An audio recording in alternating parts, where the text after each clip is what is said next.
The sun had barely risen over the rugged hills of Dry Creek Valley, casting long golden shadows across the dusty streets. A cold wind swept through the town, rattling shutters and sending loose papers skittering across the wooden planks. In the quiet that preceded the bustle of the day, one figure stood at the edge of the town, watching from the shadows. His coat was worn, dust clinging to its hem, and his eyes held a weight that spoke of years spent carrying burdens no one else could understand. He knew what the townsfolk would say, what they would do once the truth came out.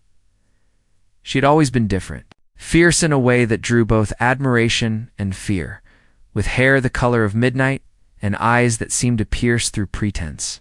The other women whispered behind closed doors, casting judgments she could neither hear nor heed. The men, some with leering interest, others with suspicion, had long decided she did not belong. And yet she moved through the town with a quiet dignity, as if the wind itself had chosen her as its companion. He had watched her from afar for months, carefully noting the small injustices she endured. Each slight, each cruel word etched deeper lines into the invisible ledger of his mind. There were many in Dry Creek who would never forgive her for being bold, for daring to stand alone. He understood that better than anyone. That was why he had made a decision that would change everything. A decision no one in the town could guess. In the attic of an abandoned cabin on the edge of the valley, I had hidden something of unimaginable value. A fortune not built from luck, but from years of careful planning and sacrifices he had made in silence. Gold coins, deeds to distant lands, and letters that told the story of a life lived on the margins but guided by unwavering purpose. No one knew of it, and he intended to keep it that way. He had calculated every risk, every chance that she might be discovered before she could claim what was rightfully hers. The morning air carried a strange sense of urgency. The town was waking, unaware that one life was about to be altered forever. Children laughed as they ran along the boardwalk. Merchants called out prices for fresh produce, and the blacksmith's hammer rang out a steady rhythm in the distance. Yet even amidst this ordinary start, the tension lingered like a storm cloud on the horizon. He knew the moment was coming when she would be cast out. The inevitable clash between her integrity and the town's small-minded traditions, and when that time came, she would find more than just shelter or sympathy. His mind returned to the first time he had truly seen her stand her ground. A dispute over water rights with a group of stubborn ranchers had escalated quickly. Most would have folded under the pressure, but she had faced them without fear, her voice calm yet commanding. That day he realized she was not just any woman. She carried a fire that could not be extinguished, a strength that could not be ignored, no matter how much the town tried. It was the kind of spirit that deserved more than whispered apologies or temporary reprieves. It deserved protection, a future he could not give openly, but one he could arrange in secret. The wind shifted, carrying with it the faint scent of sage and dust. He adjusted the strap of the leather satchel slung across his shoulder, feeling the weight of his plans pressing against his chest. There was no turning back now. The hidden fortune waited, and every step he had taken in preparation led to this precise moment. Yet even as he made his way toward the cabin, doubt gnawed at the edges of his resolve. What if she never found it? What if the town discovered him before she had the chance? The thought was enough to make his pulse quicken, but he pressed on, knowing that hesitation would cost more than he could afford. Meanwhile, she was unaware that her life was about to shift. In her small home on the far side of the valley, she hummed softly while tending to the morning chores. The sun caught the glint of her hair, and for a moment, she allowed herself a rare smile, thinking perhaps the day would be ordinary after all. But the ordinary had long abandoned her. Shadows of suspicion, envy, and fear hung just beyond the edges of her vision. The townsfolk would act soon, and their judgment was never gentle. He arrived at the cabin, its timbers groaning under the weight of years. Dust motes danced in the narrow beams of sunlight that cut through the cracks in the walls. Kneeling, he began to remove the loose floorboards, each creak sounding louder than it should in the empty space. Beneath them lay the cash he had assembled, gold coins wrapped in faded cloth, deeds stacked neatly, and a leather-bound journal detailing instructions meant only for her eyes. His fingers traced the edges of each item, imagining her astonishment. The way her eyes would widen and how her life might finally begin to change. Outside, the town's activity continued unaware. Horses whinnied, a wagon creaked along the main street, and voices carried across the distance. He had no illusions about the consequences. If anyone discovered this treasure before she did, chaos would follow. And if she never arrived in time, the years of effort would be meaningless. Yet he had faith in her intuition, in her strength. Somehow she would find the path, even if the town tried to close every door before her. The first knock on a distant door made him tense. He knew it would start soon, the first murmurs of suspicion. The whispers of the people who could not understand a woman who refused to bend. Soon, they would come for her, determined to drive her out, and nothing would stop them. That was when his plan would take effect, a secret lifeline placed in the shadow of danger, a fortune hidden not for himself, but for the woman he believed could rise above every injustice, if only she had the chance to claim it. He paused, listening to the wind that swept through the open doorway. In that silence, he felt the weight of every decision he had ever made. Every sacrifice, every quiet act of preparation had led to this moment. The cabin seemed to hold its breath, and even the dust on the floor lay still, waiting for what would come next. He imagined her finding the hidden fortune, the disbelief on her face, the hope that might finally bloom after years of struggle. The day pressed on. Shadows grew longer as the sun climbed higher, and he could hear the distant sound of voices raised in judgment. The town had begun its inevitable march toward her, and soon she would face the confrontation he had long foreseen. He stood, dusting off his hands, and glanced once more at the hidden fortune beneath the floorboards. For a fleeting moment, he allowed himself a glimmer of hope. Somewhere beyond the hills, she would soon learn the truth that someone had prepared for her when the world refused to, that she was not alone, that even when cast out, there was a way forward, if only she could find it in time. And yet, as he stepped back into the shadows, he could not shake the sense of foreboding that clung to him. The town was restless, the day unpredictable, and the path he had set in motion had yet to reveal its outcome. One misstep, one discovery too soon, and everything could unravel. He could only hope that she would arrive before the world closed in completely. The wind howled through Dry Creek Valley. The dust swirled across the town like a warning. Somewhere, the first whispers of her coming exile had begun, and beneath the cabin floor, a fortune waited. A lifeline hidden in plain sight, ready for the woman no one else understood. If she found it, everything could change. If she did not, the town of Dry Creek was not kind to those who walked a path different from the one it expected. For generations, families had carved out their lives along the dusty roads and arid hills, bound by tradition and a rigid sense of propriety. The townsfolk prided themselves on knowing their place, their neighbors, and their histories, and they measured worth by the narrowest of standards. She had always been a puzzle in that pattern, a woman whose strength and independence unsettled those who believed that power should come only from wealth or position. Her name was Sindra. She moved through the town with quiet assurance, her steps deliberate, her gaze unflinching. Children watched her curiously from behind fences, and even the older women, who whispered behind lace curtains, could not deny her presence. Sindra carried herself with a dignity that had been forged in hardship. Her family had fallen on misfortune years ago, leaving her to navigate the world alone. She had learned early that survival depended on wit, resilience, and the ability to stand firm when others expected submission. He watched her from the edge of the valley, just as he had countless times before. Kellen, the man who had hidden the fortune, had known Sindra longer than anyone in town had truly seen her. He had arrived in Dry Creek decades ago, a stranger with no ties and a quiet purpose. Over the years, he had carved out a life in the shadows, earning a modest living, quietly observing the town and its people, and understanding its unspoken rules. He had watched generations rise and fall, and he had learned to recognize the moments when a single action could alter the course of a life. Kellen knew that the town would not wait for mercy or understanding. They thrived on judgment and spectacle, and when they sensed weakness, they moved quickly to exploit it. Sindra had shown them too much strength, too much independence, for them to accept her quietly. Whispers had grown louder in recent weeks, and he had sensed the approach of a storm she could not yet see.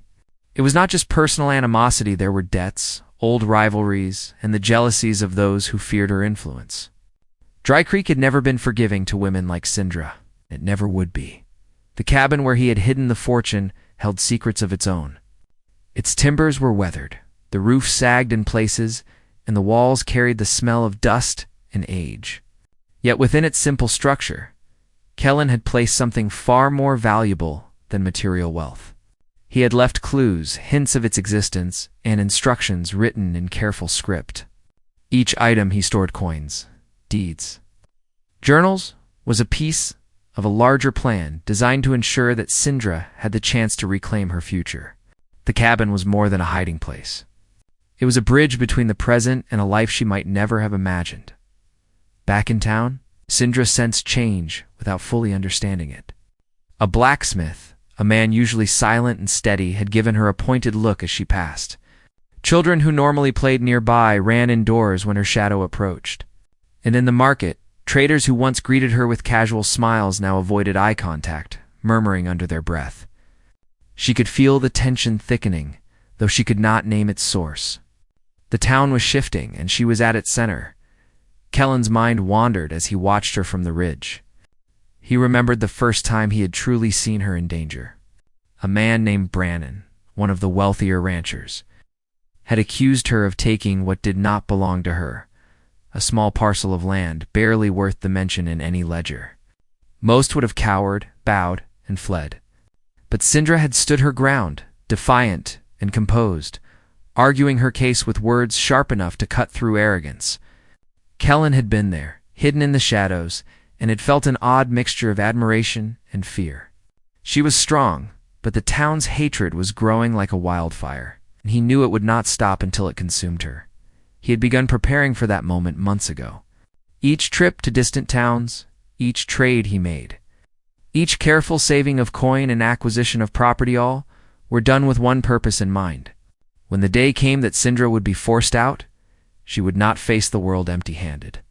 She would have a foundation, a chance to rise beyond Dry Creek's narrow walls. The fortune was more than money. It was a key to freedom, a way to escape a town that could no longer contain her spirit. Syndra went about her morning chores. Unaware of Kellen's preparations, she fed the horses, tended the small garden behind her home, and checked on the neighbors, who often relied on her quiet strength. Despite the growing unease, she carried herself as if nothing had changed. That confidence was part instinct, part necessity. She knew the town's eyes were always upon her, and she had learned that fear could be a weapon if wielded correctly. Still, a nagging feeling tugged at her thoughts, a sense that something unseen was about to disrupt the fragile balance of her days. The tension in Dry Creek did not appear suddenly. It had been building slowly, as invisible as the cracks forming in the valley walls. Kellen had watched it for weeks, recognizing the patterns that others dismissed. Gossip spread like wildfire in the town, and those who wished harm to Syndra had begun laying the groundwork for her exile. They whispered of debts unpaid, of customs broken, of behavior that did not fit the expected mold.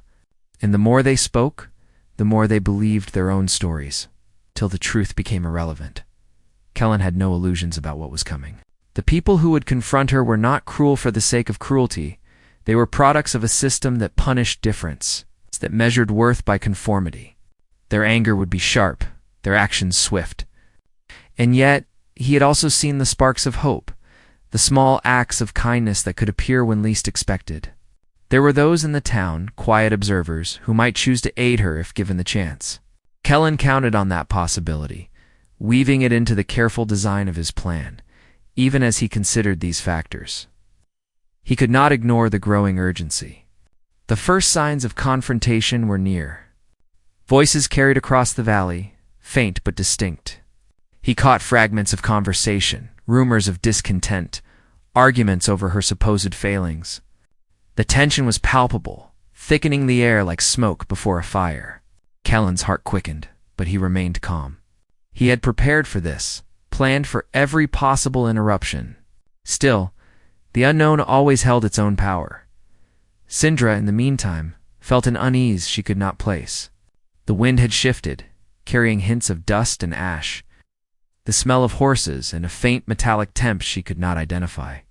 She paused in the garden, hand on the handle of the water bucket, eyes scanning the streets of Dry Creek. Something was coming. She knew, though she could not yet see it. The town was moving around her like a clockwork machine, each piece in place, yet some invisible hand was preparing to strike a blow she had not anticipated. Kellen, crouched in the cabin, felt the same tension tighten in his chest. He traced the floorboards again, checking that nothing had shifted. Each coin, each document, each letter was exactly where it should be. He whispered her name quietly, almost as if calling it aloud could summon her presence sooner. Somewhere in the valley, she moved, unaware of the lifeline that waited for her. He hoped she would arrive before the town's whispers became shouts, before the shadow of exile fell fully upon her. The day wore on. The first signs of confrontation emerged. A neighbor approached her home, face pale, eyes darting nervously. "Sindra," he said, voice low. "They're talking about you. Out there." She nodded slowly, sensing the weight of his words, and turned toward the street. From a distance, the townsfolk had begun to gather, some with curiosity, others with judgment. The tension crackled in the air, static force pressing down on her shoulders. Kellen watched from the ridge, heart pounding. Every instinct screamed that the moment had arrived. Soon, she would have to face the world as it truly was, harsh, unforgiving, and ready to cast her aside. Yet beyond the threat, there remained the hidden fortune, waiting like a beacon in the shadows, a promise that she was not as alone as the town believed. And as the wind carried voices and dust through the streets of Dry Creek, a single thought anchored him: she would have to find it, or the storm would consume everything he had worked to protect. The path ahead was uncertain, the dangers real, and the outcome unknown. But somewhere beneath the old floorboards, a future waited, and the first step toward it had yet to be taken. The tension in Dry Creek had grown thick enough to choke the air. Voices carried over the dusty streets, and the town seemed to pulse with unease. Sindra stood at the edge of her porch, eyes scanning the gathering crowd, her heart steady but wary. Among the crowd were familiar faces, the neighbors who had smiled before, now frowning with judgment, and the ranchers whose wealth gave them a confidence she had always found dangerous. She knew this confrontation would test more than her courage. It would test every skill she had honed over the years, from the other side of town. Thorne, a burly rancher with a sharp tongue and a cruel sense of humor, had begun whispering to anyone who would listen. "She thinks she can run this town alone," he muttered, glancing at Sindra. "Let's see how long she lasts when everyone turns their back." His words spread like wildfire, carried by those who thrived on gossip and spectacle.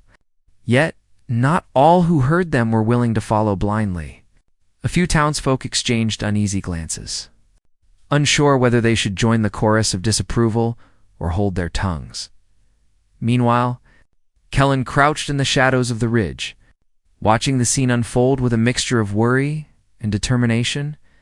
He had hidden the fortune with meticulous care, leaving it beneath the floorboards of the abandoned cabin, but he had no guarantee that Sindra would reach it in time. Every step she took now, every glance over her shoulder, could be the difference between freedom and complete ruin. He could almost hear the tension vibrating through the valley, a force invisible but undeniable, and it pressed on him as heavily as it did on her. Sindra's thoughts drifted briefly to her family. Long gone, their absence leaving her both hardened and lonely. She had learned early that trust was earned, not given. And yet a strange feeling of hope had grown in her over recent weeks. The knowledge that someone had prepared a lifeline for her, even if she did not yet know the details, added an almost imperceptible spring to her step. But now, with the crowd swelling and whispers turning into pointed accusations, that hope felt fragile, as if it could be shattered with a single harsh word. Across the street, Darius, the local merchant, fidgeted nervously. He had always been torn between the town's expectations and his quiet admiration for Sindra. His shop, stacked with barrels and crates, had often been a place where she could escape notice, purchase necessities, or simply gather information. Today, he watched her from behind the counter, aware that the town's scrutiny was unfair, but powerless to intervene openly. In his mind, he calculated every angle, weighing the risk of speaking up against the certainty of watching her struggle. The confrontation began subtly, almost imperceptibly. A crate overturned in the market, a horse startled by the sudden movement, children crying out in surprise. These small disturbances drew attention to Sindra, and the whispers of discontent became sharper, directed, unrelenting. Thorn stepped forward, his shadow long across the dusty street. "Sindra," he called, voice loud enough for the crowd to hear. "The town has spoken. You have ignored its rules too long. It's time you leave." His words were meant to wound, to ignite anger among the gathered townsfolk, and they began to murmur their agreement. Sindra's gaze swept over the crowd. She did not flinch. Her voice, calm and firm, carried over the noise. "The town has rules," she said, "but strength and courage are not crimes. You may judge me, but you do not know the full measure of what it takes to survive." Her words were met with a mix of cheers from the quiet supporters and sharp glares from those who resented her defiance. The balance of power was shifting, uncertain and fragile. As the tension escalated in the streets, a separate subplot unfolded. A young boy named Rowan, whose family had long been loyal to Sindra, slipped quietly from the crowd. He had overheard Kellen's instructions, passed to him in secret during a rare visit to the cabin. Rowan knew the location of the hidden fortune, but he did not understand its full importance. All he knew was that he must guide Sindra to it if the town's judgment grew too harsh. The boy's small figure moved stealthily, eyes darting at every adult who might notice him. The stakes were high, and one mistake could expose everything. In the crowd, suspicion and tension continued to rise. Some townsfolk began to question whether Sindra had allies beyond the visible. Were there unseen forces protecting her, or was she truly alone against their collective judgment? This uncertainty fueled the fear that had settled like a heavy fog over Sesesta, over Dry Creek. Even those who might have acted with kindness hesitated, unsure whether to defy the growing tide of disapproval. Back on the ridge, Kellen's focus sharpened. He had prepared for this moment, but knew that preparation alone could not guarantee success. Every contingency was accounted for in his mind, yet he understood the unpredictable nature of human behavior. The townsfolk's pride, anger, and fear created a volatile mixture, capable of overturning the most careful plans. He clenched his fists and whispered a silent prayer, hoping that Sindra's strength and instincts would guide her. Through the approaching storm, Sindra continued to face the town's judgment. But her attention was not only on the present confrontation. Her mind wandered to the cabin, to the faint possibility that someone had thought of her when the rest of the town had not. She had felt subtle hints, stray messages, mysterious supplies left near her home, but had dismissed them as coincidence. Now, with every harsh glance, every whispered word against her, she sensed that something was waiting for her beyond the town's reach, a secret that could change everything. The dynamics in the town shifted again when Mara, one of the few women who had long sympathized with Sindra, stepped forward quietly from the crowd. Her presence drew the eyes of a few hesitant townsfolk, those unsure whether they should continue supporting Thorn's accusations. Mara's voice was soft but carried authority. "Judge her fairly," she said. "We cannot cast out someone who stands with courage only because we fear what we do not understand." Her words rippled through the crowd, sowing doubt, challenging assumptions. Yet even as she spoke, the anger in others remained, simmering force ready to erupt. The confrontation reached a critical point as Thorn, frustrated by Mara's intervention, raised his voice. "Courage is nothing without loyalty to the town," he shouted. "And you, Sindra, have chosen your own path over ours. That is why you cannot stay." Dot. His words were a spark thrown onto dry kindling. Some in the crowd shouted agreement, while others began to question their own complicity. The balance of opinion was delicate, and every action, every word, could tip the scales toward chaos or restraint. Meanwhile, Rowan continued his careful journey toward the cabin. The boy's small hands brushed against the walls of buildings as he moved, keeping low and out of sight. Every shadow seemed a threat, every sudden sound a possible disaster. The weight of responsibility pressed on him, yet he knew he must reach the hidden fortune before the town's actions destroyed the chance of salvation. Each step forward increased the tension, the sense of urgency sharpening with every heartbeat back in the street. Sindra remained composed, yet internally, the pressure of the town's scrutiny was immense. She realized that the exile would come soon, whether through force, manipulation, or the slow erosion of support. She also sensed that someone unseen, was guiding the outcome, leaving traces she could not yet follow. The thought was both reassuring and unnerving. She could not afford complacency. Every decision, every movement mattered. Kellen, still watching from the ridge, understood the complexity of the moment. The fortune he had hidden was only part of the solution. He had anticipated that Sindra's journey would require strategy, patience, and courage beyond what most could muster. But he also recognized that the unfolding drama in the town could interfere with her path, that unforeseen events might prevent her from reaching safety. The unknowns multiplied, each one a potential disaster waiting to strike. The day stretched on, the heat rising, the dust thickening, and the crowd's murmur swelling into a tense hum. Sindra's strength, the town's judgment, Kellen's careful planning, and Rowan's secret mission, all intertwined, creating a web of suspense that stretched across the valley. Every glance, every word, every cautious step carried weight far beyond the present moment. And as the sun dipped lower, casting long shadows across Dry Creek, the true test of courage, patience, and foresight began to take shape. The town teetered on the edge of chaos, a single action capable of igniting conflict beyond control. Sindra stood at the center, ready to face whatever came, guided by instinct, resilience, and the faint promise of a lifeline hidden just out of reach. The fortune waited beneath the floorboards of the abandoned cabin. Rowan inching closer with every step, Kellen's eyes sharp and unyielding from the ridge, and the town's judgment pressing down like an unseen weight. The conflict was no longer just a matter of words or gossip. It had become a force that threatened to reshape every life in Dry Creek. And still, the outcome remained uncertain. The wind had grown sharper as the day slipped into late afternoon. Carrying dust and the faint scent of sagebrush through Dry Creek, the town seemed almost suspended in a quiet storm.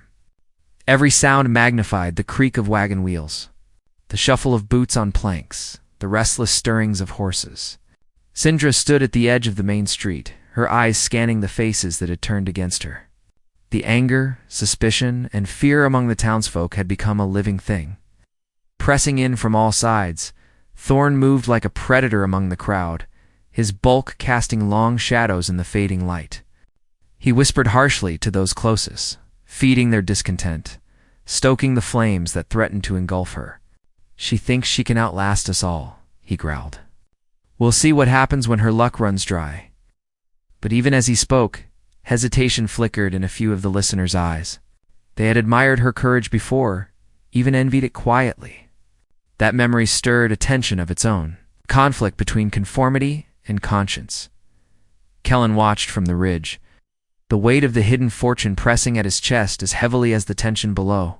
He knew every second counted. Rowan, the boy entrusted with delivering her to the cabin, had made slow progress, but every step carried risk. One wrong move, one curious glance from a townsman, and the mission could fail before it had truly begun. Kellen's hand rested on the edge of his coat, fingers brushing the satchel he had kept ready for months. The stakes were higher than ever, and yet the faintest glimmer of hope remained Sindra's strength, the boy's courage. And the fortune waiting below the floorboards, Cindra, felt the first ripple of fear, a brief tightening in her chest, but she refused to show it. Her voice carried over the murmuring crowd, steady and unwavering. "I am not your enemy," she said. "I do not seek to harm this town. I only seek to live with honesty and dignity." Her words struck a chord in a few, and they shifted uneasily, unsure whether to continue their judgment or consider her meaning. But Thorn was relentless, stepping forward with a sneer that could slice through steel. "You speak of dignity," he said, "yet you ignore the rules that bind us all. You defy us openly, and still you expect mercy. The town cannot allow it." His words were sharp, deliberate, designed to provoke outrage. The crowd tensed, murmurs rising to a fevered pitch.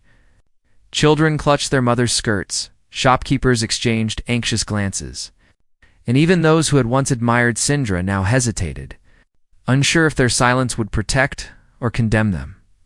Far from the street, Rowan pressed forward through the alleyways, his small frame barely making a shadow in the late sun. Every building was a potential threat, every passerby a risk of discovery. The boy's pulse raced, but he gritted his teeth and pressed on. He knew the instructions Kellen had given him in careful whispers: reach the cabin, locate the floorboards, and wait for Sindra. The boy's mind worked furiously, imagining the moment she would finally arrive, the relief on her face when the hidden fortune revealed itself. Yet each step felt like a lifetime in the tension-filled valley. Inside the town, Mara continued her quiet but determined support. She had stepped between Sindra and the harshest judgment of Thorn and those who followed him. Her voice, soft but unwavering, carried through the murmuring crowd. "Consider what we are doing," she urged.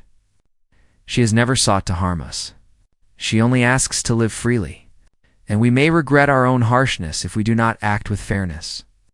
A few townsfolk nodded, some reluctantly, and the undercurrent of uncertainty began to ripple through the gathered crowd. Sindra sensed it, the hesitation, the shifting opinions, the faint glimmers of doubt. Her mind raced. She knew that if she could reach the cabin, even one small step could change everything. She could almost feel Kellen's presence in the shadows, a silent guardian guiding her forward. But the path was not clear, and every glance from Thorn reminded her of the danger she faced. One wrong move, one spark of anger from the crowd, and the fragile balance could shatter completely. Meanwhile, Kellen felt the tension in the valley like a living thing. He knew the townsfolk would not wait long before acting decisively. Their anger had been fed, cultivated, and sharpened, but he also knew that in the chaos, a careful plan could still succeed. He adjusted the satchel at his side, brushing dust from his coat, and calculated the timing of Rowan's approach. Every heartbeat mattered. Every step measured against the clock of approaching danger as the sun lowered. Casting longer shadows, Thorn decided to escalate. He stepped directly into Sindra's path, forcing a confrontation. "Enough talk," he barked. "The town will not tolerate your insolence. Leave now, or face the consequences." The crowd stirred, tension peaking, ready to act on Thorn's command. The air seemed to vibrate with anticipation. A single wrong word, a single misstep, and chaos would erupt. Sian Ra met his gaze without fear. "I will not leave unless I choose to," she said firmly. "And I will not bow to judgment based on fear or prejudice." Her words hung in the air, sharp and defiant. Some in the crowd murmured approval, but many still glared, anger simmering beneath the surface. The town teetered on the edge of a confrontation, a storm of their own making, ready to descend at any moment. In the alleys, Rowan paused, listening. He could hear the escalating tension from the street, the harsh words, the murmurs of the crowd, the restless stir of horses and wagons. His small chest heaved as he tried to steady his breath. The cabin was still a few blocks away, and he knew the town's attention could shift at any moment. He adjusted the strap of his satchel, gripped the handle of the key he had been entrusted with, and continued forward, every movement deliberate, silent and careful. Kellen, observing from above, felt a surge of both hope and dread. Sindra's courage was undeniable, but the unpredictability of human anger made every moment perilous. He knew the townsfolk's energy could spill over, and if it did, Rowan's mission could fail, and the fortune could be lost. Yet he also sensed the possibility of redemption, of an unseen balance tipping in their favor. One spark could ignite relief. One moment could turn judgment into support, but it would take perfect timing and courage to achieve it. Back in the street, confrontation had reached a breaking point. Thorn's voice boomed, inciting more shouts from the crowd. Some raised their fists, some drew themselves forward as if ready to push Sindra from her place. Yet Mara stood firm, placing a hand lightly on the arm of a man who looked ready to strike, reminding him of the cost of anger unchecked. The town held its collective breath. Caught between outrage and the faintest trace of conscience, Syndra's mind turned to survival. She knew she could not simply withstand Thorn's onslaught. She needed strategy. Her eyes flicked toward the ridge where she had glimpsed Kellen earlier, then toward the path she suspected Rowan might take. The hidden fortune, though still unseen, was a lifeline she could feel. A promise that someone had prepared for her in the shadows. She had to reach it before the town's anger reached its peak. Every step was fraught with risk, yet every step was necessary. The shadows deepened, and with them came a strange stillness. The murmuring crowd grew restless, sensing something beyond their immediate understanding. Horses snorted, children held their breath, and the adults shifted uneasily, unsure whether to act or hesitate. Every element of Dry Creek seemed to pause in anticipation of a single event that could define the fate of the town. Of Syndra and of the fortune hidden in the abandoned cabin, Rowan was now only a few blocks from the cabin. Ducking beneath fences and slipping through narrow alleys, his small hands brushed the walls of the old buildings, every sound amplified in the tense quiet. The boy's pulse raced, but his determination never wavered. He knew that if he succeeded, Syndra's courage would be rewarded. If he failed, the town's judgment could crush everything. The tension of the chase, the urgency of the moment, and the unknown variables pressed down like a storm cloud ready to burst in the street. Syndra stood firm, aware that the confrontation could explode at any second. Every fiber of her being was tuned to the moment, every instinct alive to danger.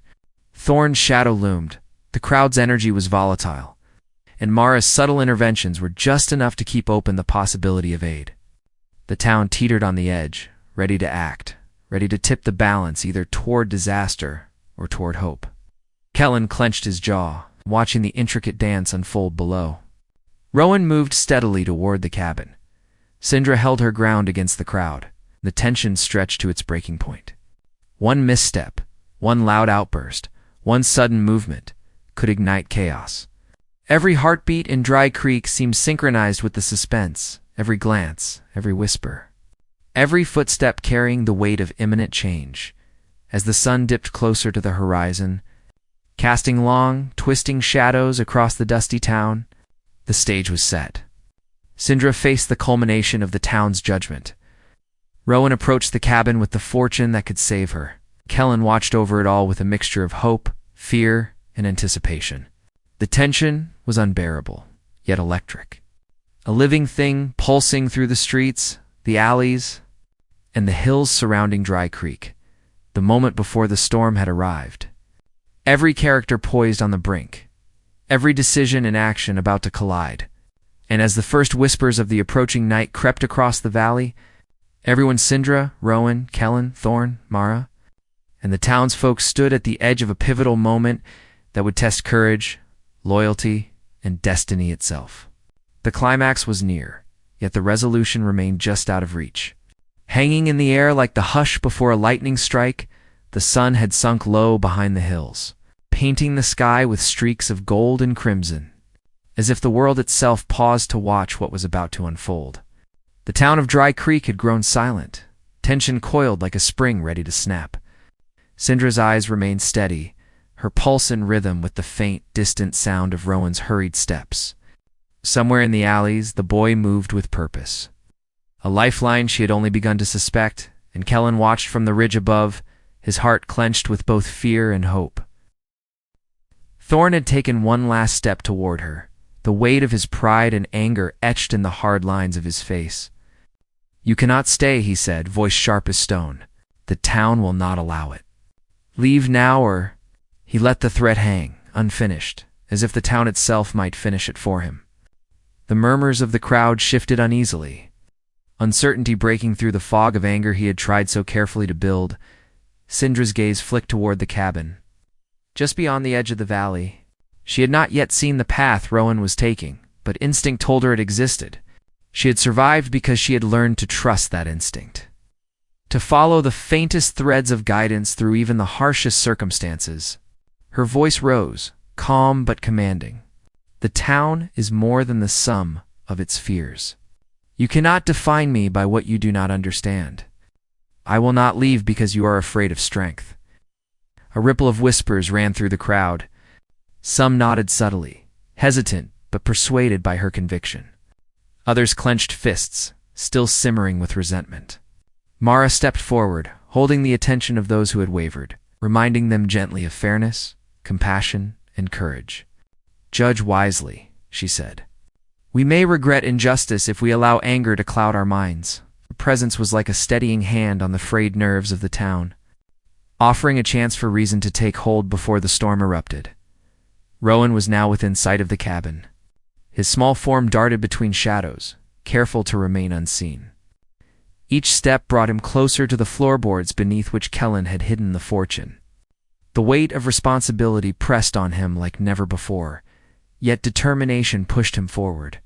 He remembered Kellen's words: the timing must be precise, the path must remain secret, and the treasure would only serve its purpose if Sindra reached it before the town's anger could follow. Sindra, sensing the final moment of decision approaching, began to move.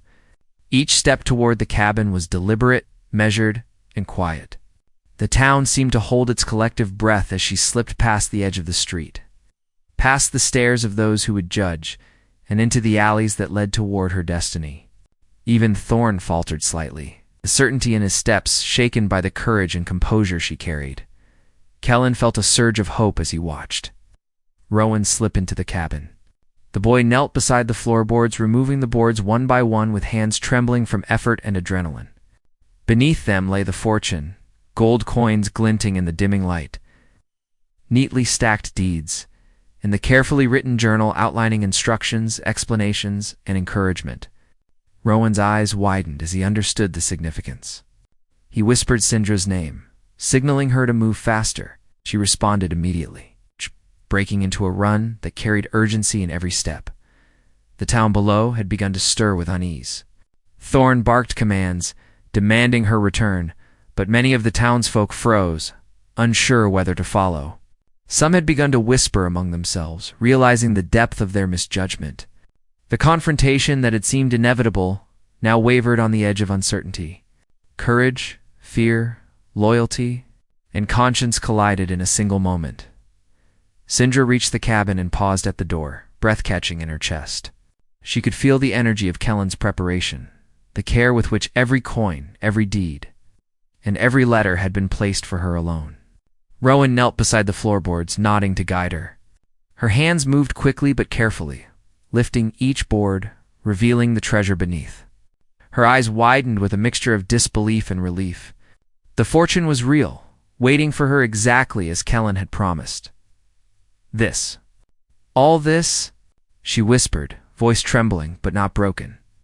Rowan nodded, pride and fear mingling in his expression. She understood then that this was not just money or property, was trust. A lifeline, and a symbol of someone believing in her when the world had not. She gathered the coins and deeds, scanning the journal for instructions. Kellen's careful planning became clear in every line: guidance for survival, advice for rebuilding, and reminders that courage and honesty would be her greatest tools. Back in the street, the crowd sensed a shift. Sindra's absence did not bring retreat, but a moment of pause. Whispers began to turn from anger to curiosity. Children peeked from behind fences, and even hardened townsfolk shifted, realizing that the confrontation had changed. Mara's voice rose again, soft but insistent, urging reason and fairness. The first seeds of reflection began to take root in the minds of those who had only moments ago been ready to cast her out. Kellen descended from the ridge cautiously, moving toward the cabin but keeping out of sight. He had watched over her from above, guiding events, and now he felt the first swell of relief. The fortune was intact, Sindra had arrived, and the path forward had begun. Yet he remained vigilant, aware that the final moments could still hold surprises, and that the town's reaction to the discovery could alter everything. Sindra turned to Rowan, her voice steady but warm. "You were brave to guide me here," she said, kneeling to meet his eyes. "Without you, I might not have found this in time." The boy smiled, relief washing over him. "I just did what I was told," he said, but even he understood the importance of his actions. Together, they gathered the treasure. The weight of it now, a symbol not only of material wealth, but of freedom, trust, and hope. Thorn, realizing she had escaped his immediate grasp, stormed toward the cabin. The last remnants of the town's hostility clashed with the reality before him. Sindra stepped forward, holding a piece of paper from the journal that outlined her rights and the path Kellen had laid out. "The fortune is not a threat," she said calmly. "It is a chance to rebuild, to survive, and to live freely. You cannot take that from me, and I will not run from truth or courage." His anger faltered in the face of her certainty. The power of her resolve plain and undeniable. The townsfolk shifted uneasily. Some lowering heads, some whispering apologies, and a few even stepping forward in support. The confrontation that had threatened to consume the town and her life had transformed. Where anger had once ruled, reflection began to take root. They saw not just the defiance of a single woman, but the integrity, resourcefulness, and strength she carried. The lessons of judgment and fear began to be replaced with respect and acknowledgement. Kellen finally approached the cabin, meeting Sindra and Rowan at the door. His expression was calm but filled with quiet pride. "You've done what few could," he said. "You held your ground, and now the future is yours." Sindra nodded, understanding the depth of his support, the silent work that had made this moment possible. Together, they began planning what would come next, not just for survival, but for a life that could flourish beyond the constraints of Dry Creek. Even Thorn paused, uncertainty flickering in his eyes. The confrontation had ended, not with violence or exile, but with the undeniable presence of courage, preparation, and truth. For the first time, he seemed to see Sindra not as an obstacle, but as a person whose strength demanded respect. The town itself seemed to exhale, the tension breaking, the streets filled now with cautious hope rather than simmering anger, as night fell over Dry Creek. The stars began to glimmer above the hills. Sindra, Kellen, and Rowan stood together, the fortune secured. Their futures no longer dictated solely by the judgments of the town. The lessons of courage, preparation, and trust had been affirmed. The town had been tested, the subplots of loyalty and conscience had played out, and the story reached its natural conclusion, one not of vengeance or exile, but of survival, hope, and the quiet triumph of determination. In the days that followed, Dry Creek would remember the events not as a moment of shame or cruelty, but as the turning point when fairness, courage, and support triumphed over fear and prejudice.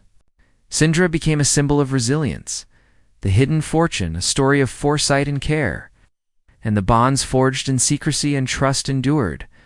Kellen's quiet guidance, Rowan's bravery, and Mara's moral courage created a chain of events that would ripple through the valley for years to come. And as the valley lay bathed in moonlight, quiet and peaceful at last, Sindra stood at the edge of the cabin. Looking out over Dry Creek, the hardships of the past had not vanished, but they had been met and overcome. The fortune, the loyalty of allies, and the courage within her had opened a path forward. Every glance at the hills reminded her of the strength of preparation, the value of trust, and the unshakable power of integrity. She smiled, not with arrogance, but with quiet fulfillment. The town had judged, she had endured, and a new chapter awaited, one of hope, opportunity, and freedom. The wind swept through the valley once more, carrying dust and sage, but now it felt like a promise rather than a threat. The story of Dry Creek, Sindra, Kellen, and Rowan had reached its resolution, leaving behind lessons of courage, foresight, and the quiet magic of helping others when they most need it.